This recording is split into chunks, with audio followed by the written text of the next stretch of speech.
Herkese merhaba arkadaşlar. Şu anda Paris'teyiz. Yanımda ZTE'den Waiman Lam var. Kendisiyle ZTE'nin yeni telefonu Axon 7 ve aslında merak ettiğimiz bazı şeyleri konuşacağız. So Waiman, first of all, thank you very much for being with us today. And I have a couple of questions about the ZTE. But first thing first, so to be honest, I know ZTE is growing fast, but in terms of the brand awareness, still many people not so familiar with the ZTE. So what is the reason and what will you do in the future to solve that problem? Sure. So ZTE, just to give you some background, the audience some background, or people that are going to look at this clip. So we have been in the business for mobile devices for more than 17 years, or 18 years. So for the European market, we entered this market since 2005. I think France was one of the earliest market, and then slowly we're branching out to other markets, including Turkey, Germany and Spain. So in the past, ZTE has been working behind the scene in what we call the ODM model, manufacturing phones for the carriers. So a lot of the phones back then don't really have the ZTE logos on it. So instead, it's got the carrier's logo. So what we call the white label devices. So the times has changed. And ZTE is now more focusing on the consumer, talking directly to the consumer. We have consolidated our product portfolio.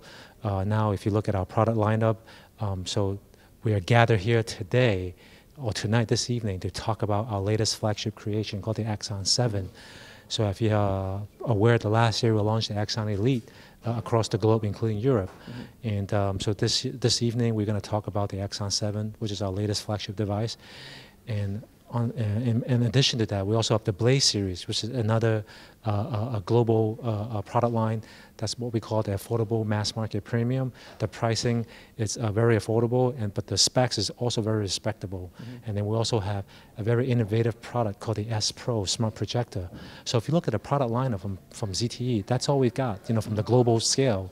So we are able to consolidate. We believe, with these three product lines, we'll be able to address the needs of the consumer. But as far as getting the brands out there, I agree that our brand awareness from the consumer perspective are probably not as high as some of the other players in the market, but we are doing a lot of things now to improve the brand awareness. So for example, in MWC, we just teamed up with the Sevilla Football Club in Spain. We become the official sponsor. We sponsor another football club in Germany called Borussia. I forgot the name of it, but our CEO is going to talk more about this tonight, about what we're doing on the marketing initiative and from the branding initiative. And across the globe, if you look at the United States, we're also teaming up with NBA. So we did a lot of branding and marketing with them. So last year we signed up with, we became the sponsor of the Cleveland Cavaliers. And then this year they won the NBA championship. The year before that, we teamed up with the Golden State Warriors, and they won the NBA championship. So across the globe, we are doing a lot of sports marketing, and then it's going to take some time, but we're confident that slowly and surely that more people will get to know the ZTE brand because of what we are doing, the resource of the reporting, and then from the product that you're going to see from us. So it's good to hear that. And on the other hand, so in Turkey, probably you know that ZTE is known as the ODM manufacturer, not the OEM. So to bring customers into the ZTE family, what will you do in the future, especially for the Turkish market? Sure. So like you said, so Turkish market, so ZTE also entered a number of years ago, and then we are doing, we have some successful business in the ODM market. So for us to transition Turkey specifically into OEM markets, I think we have to focus on, expanding our channel partners. That's including the carrier, including online and offline channels. Also, we have to be able to raise the brand awareness. I think there's a lot of things that we need to do. So in the broader European market vision, which our CEO is going to talk more about this tonight. So we are putting in more resources to address the brand awareness. So hopefully for the European markets, with the football clubs that we sponsor, and also with other things that we're doing in Europe, it will resonate, across Europe, including the Turkey market. So with this device, the Axon 7, which we're going to talk a lot about tonight. So this is the device that competing with the best of the best on the market, from the flagship level. And but if you look at this, what we can offer from the pricing perspective and from the unique features such as the audio quality, which I will talk a lot more tonight. So I think we have a good value proposition that will attract the consumer to take another hard look at ZTE, what we have to offer, because we do believe we have the technology, we have the innovations, and then the last link that we need is we need to raise the brand awareness, and we're doing all of that. Try to do that.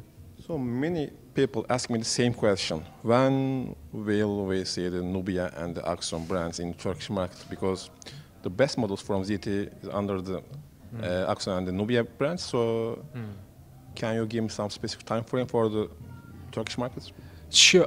So we're gonna announce like the availability for this device in Europe.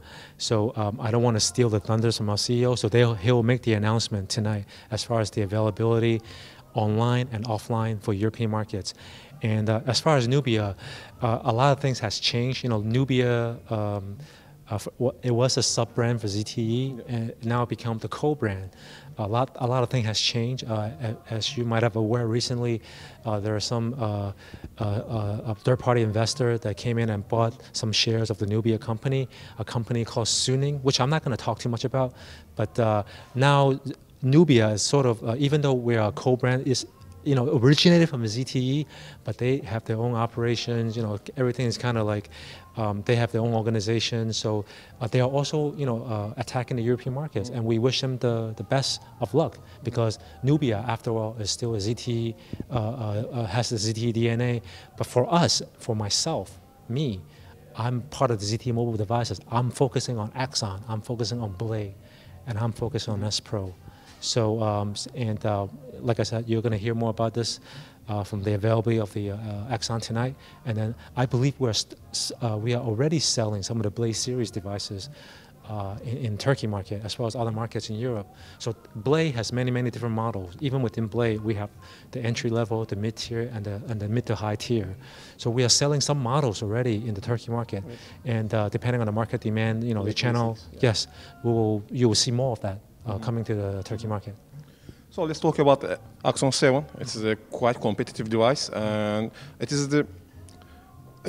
in the same level with the Samsung S7, HTC10, and maybe LG G5. So what can you say about the Axon 7 from the ZTE's point of view? Sure. So I could give you a quick rundown of this device, and you're going to hear a lot more this evening about why we think this device is our latest creation has such compelling value proposition for the consumers. But if you look at this device, it has a very unique design language. It's got what we call the G3 curve on the back, and it's got a fingerprint sensor here.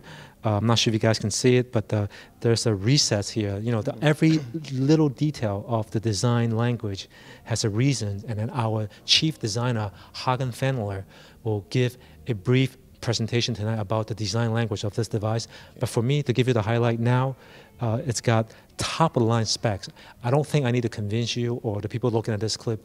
From the specification perspective, it's got the best specs from the chipset level, from the processor, from the storage. It's got 4 gigabytes of RAM, 64 gigs of internal storage. It's got dual SIM. It's got a very, very advanced camera in the back with OIS plus EIS, which is optical image stabilization plus electronic image stabilization. It's got a very, very, very capable 8-megapixel front-facing camera for your selfies and groupies. And more importantly, we are putting a lot of focus on the audio quality, sound quality, because from our research, from our interaction with consumers, certain features are always came out on top of their mind. So obviously, I think audio quality is very important, because you have to make phone calls, obviously with the phone, and more than that, watching video has sound, listening to music has sound, playing video games has sound. So from the sound quality, it's a very important feature. Also camera, the size of the battery, the display. This one's got 2K quality display, AMOLED OLED screen. So from the specs, it's top of the line. But we want the consumer to remember Axon 7 has the best audio experience. So our slogan is redefining flagship audio experience.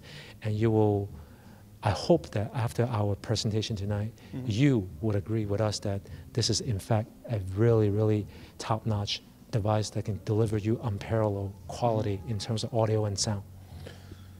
It's a great device, but on the other hand, last year you launched in USA with the Axon Pro or something like that. Anyway, the Axon Passport is a unlimited warranty service, and it is good to hear that with Axon 7 in Turkish market, for example. So you will bring the Axon passport strategy to all over the world, or it is special thing for the USA market or something like that? Sure. So the Axon passport program, it's a program initiated in the U.S. market. If you remember, our first version of Axon actually was first launched in the USA because we teamed up with a company called Teak for the design, and then subsequently, they were the first market to launch this device, and then for our second generation, which is the Axon 7, we are actually launching this.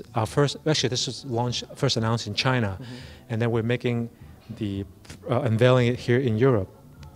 So at the moment, the passport program is still pertaining to the U.S. market, but we are looking at the possibility of probably bringing this type of very, very attractive program to other markets. Obviously, if you look at the passport, what we call Passport 2.0, it's got like a 2-year warranty, it's got like accidental breakage, you just pay a deductible and then you ship the device back to us and then we'll repair it for you. So there's a lot of things that we think has a lot of value that a lot of our competitors are not addressing. So it's a very good program, but at the moment it's for the U.S. market only, and we're looking into expanding it into other markets. So last but not least, what about the price? Axon 7. Axon 7. We will unveil the price tonight in terms of euro, but what I can tell you is, Give me the numbers. I can give you now. So since everything's under embargo, you can just probably cut that out. But I published that video. Yeah. So the price for this device, 4 gig plus 64, we're going to start selling this for €449. 449. Yes. Good price. Very good. Yeah. Considering the specs and what we can offer with this device. So this is really good to hear that. And my friend, as always, as last year, it is good to talk with you. Yeah. Same here. Thank you very much. Thank you. Okay. Take care. Evet arkadaşlar, bu videomuzda ZTE'den Waiman Lam Axon 7 üzerine konuşmuş olduk. Bir sonraki videoda görüşene kadar şimdilik hoşça kalın ve kendinize çok iyi bakın.